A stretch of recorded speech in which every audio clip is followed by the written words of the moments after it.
ஒரு அழகான வெயில் நாள். ஒரு சிறிய எறும்பு பச்சை வயலில் நடந்து கொண்டிருந்தது.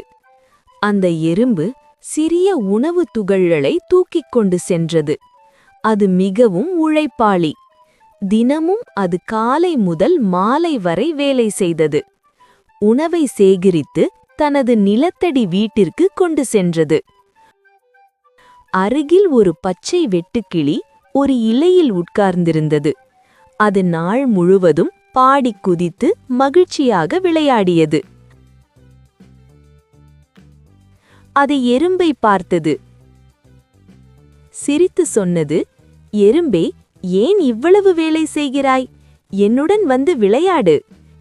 எறும்பு சிரித்து சொன்னது, "நான் குளிர்காலத்திற்காக உணவை சேமிக்கிறேன்.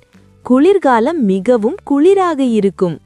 ஆனால் வெட்டுக்கிளி கேட்கவில்லை.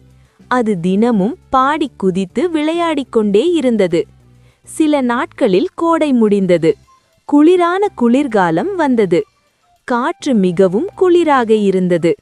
வயல் முழுவதும் பனி மூடியது.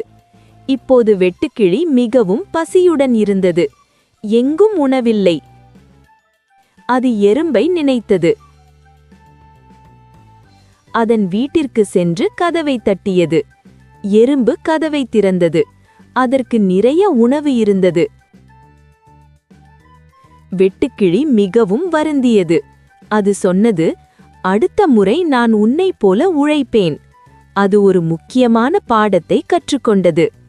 கதை நெறி: இன்று உழைத்தால் நாளை சந்தோஷமாக இருப்பாய்.